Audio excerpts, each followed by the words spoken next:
देखो वो व्यापारी क्या किया, व्यापारी संत के पास गया और संत जी ने क्या कहा, जब तक तुम ईश्वर को प्राप्त नहीं करोगे तब तक तुम्हें शांति नहीं मिलेगी। वह व्यक्ति ईश्वर को खोजने के लिए दर बदर भटका, अपने व्यापार को छोड़ दिया, व्यवसाय को छोड़ दिया। और वो व्यापार को छोड़ दिया तो क्या होगा, उसको धन नहीं मिलेगा, पैसा नहीं मिलेगा।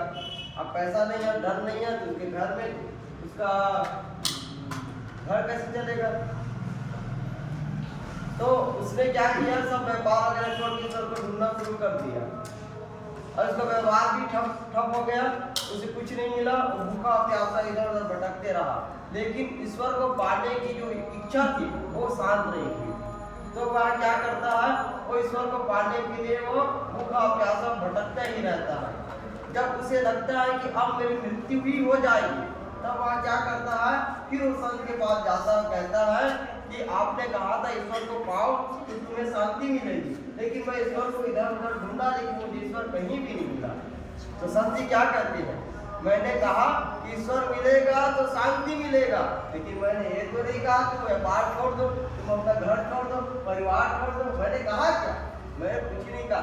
ईश्वर तो तुम्हारे अंदर है, तुम घर में रहो, परिवार में रहो, कहीं भी रहो, ईश्वर तुम्हारे भीतर है। चाहे तुम मंदिर जाओ या ना जाओ, चाहे चर्च जाओ या ना जाओ, गुरुद्वारा जाओ या ना जाओ, मस्जिद जाओ या ना जाओ, परमात्मा तो तुम्हारे भीतर है।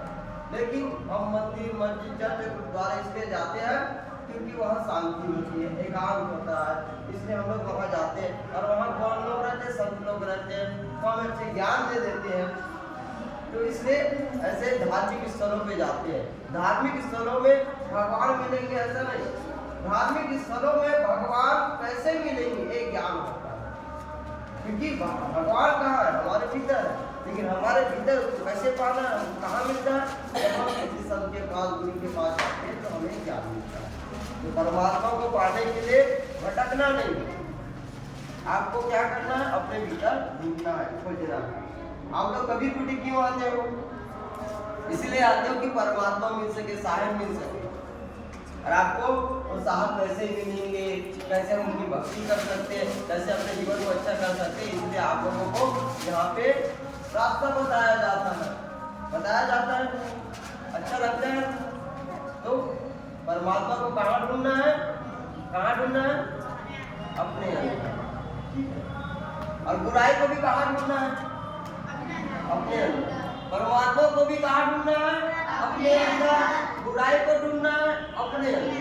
और परमात्मा को बसाना है, बुराई को निकालना है। और बुराई जिस दिन निकल गया उस दिन हम बहुत अच्छे हो जाएंगे। और बुराई है तो फिर परमात्मा नहीं मिलता है। ठीक है, कहानी समझ में आया।